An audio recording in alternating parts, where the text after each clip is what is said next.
நமஸ்காரம். உழைத்து சாப்பிடக்கூடாதா? இந்த கேள்வி அவ்வப்போது வரும். யாரேனும் உடல் ஆரோக்கியமாக இருந்து ஆனால் அவர் நம்மிடத்தில் வந்து பணம் கொடுன்னு கேட்டால், அது பிச்சை எடுப்பதாக இருக்கட்டும், உதவி என்று கேட்பதாக இருக்கட்டும், உடனே நாம் என்ன சொல்லுவோம்? உடம்பு நன்றாகத்தான் இருக்கிறது, உழைத்து சாப்பிட வேண்டியதானே என்று கேட்போம். நியாயமான கேள்வி. உழைத்து அதற்கு ஊதியத்தை சம்பாதித்து நேர்வழியில் சம்பாதித்து சாப்பிட வேண்டும். ஆனால் இதற்கு சில எக்ஸெப்ஷன்ஸ், விதிவிலக்குகளும் உள்ளன. ஒரு பிரம்மச்சாரி இருக்கிறார், படிக்க வேண்டும். அவருக்கு படிப்பு தான் உழைப்பு. பவதி பிக்ஷாந்தேகின்னு அவர் பிக்ஷை எடுத்துத்தான் சாப்பிட்டாக வேண்டும். அவருக்கு வயசு 18 கூட இருக்கலாம், இன்னும் படித்துக் கொண்டிருக்கிறார், பிக்ஷை எடுக்கிறார், சாப்பிடுகிறார். அப்ப உழைத்து சாப்பிடக்கூடாதான்னு அவரிடத்தில் கேட்க முடியாது. ஏனெனில் அவரை பொறுத்த வரைக்கும் படிப்பதுதான் அப்போதைக்கு உழைப்பு.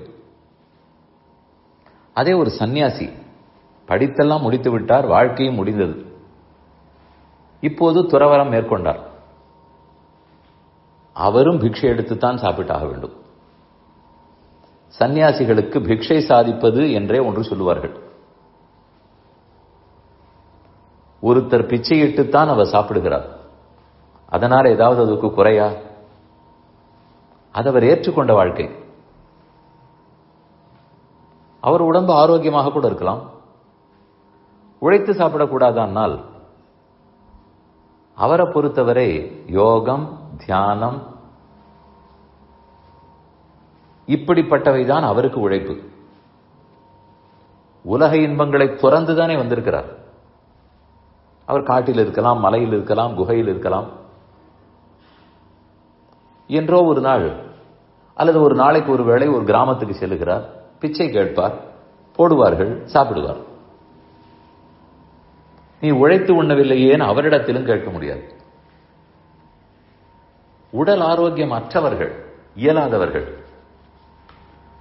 அவர்களும் பிக்ஷை எடுக்கலாம், சாப்பிட்டுத்தான் ஆக வேண்டும், வாழ்ந்துதான் ஆக வேண்டும். அதையும் தப்பு சொல்ல முடியாது. இப்படி சொல்லி பார்ப்போம். உழைத்து சாப்பிடக்கூடாதா என்னும் போது, உழைத்தும் சாப்பாடு கிடைக்காதவர்களுக்கு என்ன சொல்ல? உழைக்கிறார், ஆனால் சரிவர கிடைக்கவில்லை, அப்ப என்ன செய்ய? அல்லது ஒரு சிலர் பண்ணிருக்கிற பாக்கியம் உழைக்காமலே கிடைக்கிறது. பெரும் பணக்காரர்களாக ஆகலாம், அவ்வளவாக உழைக்க மாட்டார்கள், ஆனால் பணம் சேர்ந்து கொண்டே இருக்கும். நான் நேர்வழியை பற்றி தான் பேசுகிறேன், மற்றதை பற்றி பேச்சே இல்லை. நேர்மையாகவே கூட பணம் சேர்ந்து கொண்டிருக்கும், ஆனால் உழைக்க மாட்டார். என்ன தப்பு சொல்ல முடியும்?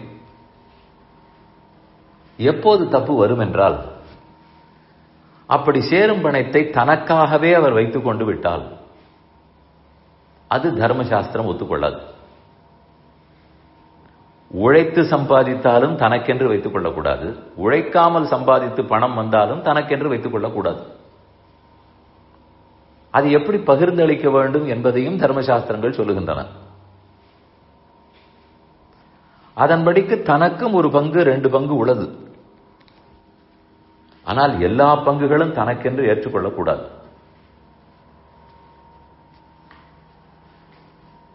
அதனால் இன்னன்னாருக்கு பிச்சை ஏற்றுக்கொள்ளப்படுகிறது.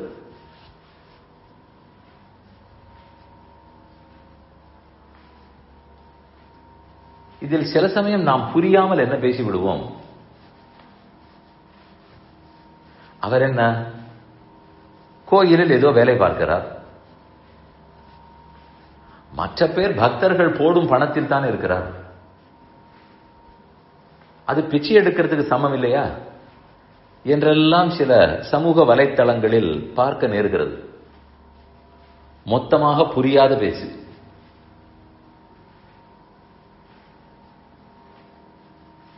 ஒரு தட்டை ஏந்தி கொண்டிருந்தால் அதில் பக்தர்கள் காணிக்கை செலுத்தினார்,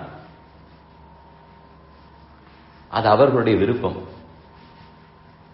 அவர் செய்த தொண்டுக்கு அவர்கள் ஆசைப்பட்டு கொடுப்பது, இவராக கேட்கவில்லை. இதை ஏன் சொல்லுகிறேன்? ஒரு சொல்லை வைத்துக்கொண்டு எல்லா இடத்தையும் அதை பொதுவாக வைத்து பிரயோகப்படுத்தி பார்க்கக்கூடாது. பிச்சை என்று ஒரு சொல்லை வைத்துக் கொண்டால் அதற்குள் எத்தனையோ பொருள்கள். இன்னார் எடுக்கலாம், இணையார் எடுக்கக்கூடாது. அவ்வளவு ஏன்? எந்த இடத்தில் நெல்லு கதிர் போரடித்திருக்கிறார்களோ அங்கு நெல்லு மணிகள் எல்லாம் உதிர்ந்திருக்கும். அது போரடித்து விட்டு போய்விடுவார்கள்.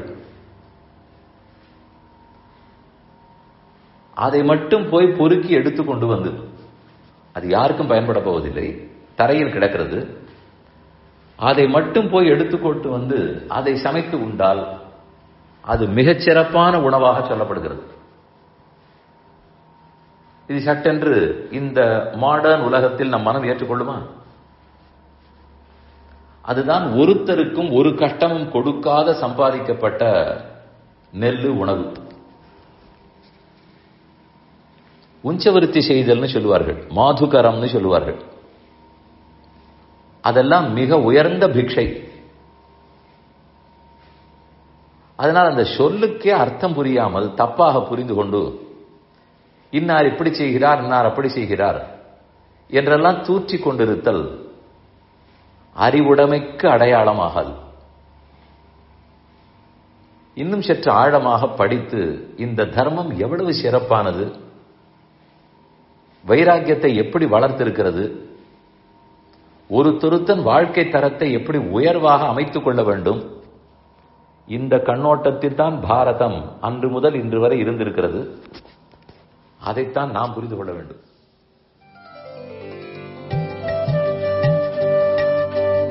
இந்த என் பணி ஆடியோவை உங்களுக்காக வழங்கியவர் வேலுக்குடி ஸ்ரீ கிருஷ்ணன் சுவாமி.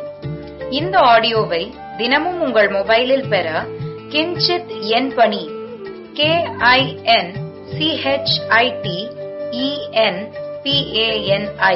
என்ற ஆப்பை கூகுள் பிளே ஸ்டோரிலோ அல்லது ஆப்பிள் ஐஸ்டோரிலோ டவுன்லோட் செய்து கொள்ளவும்.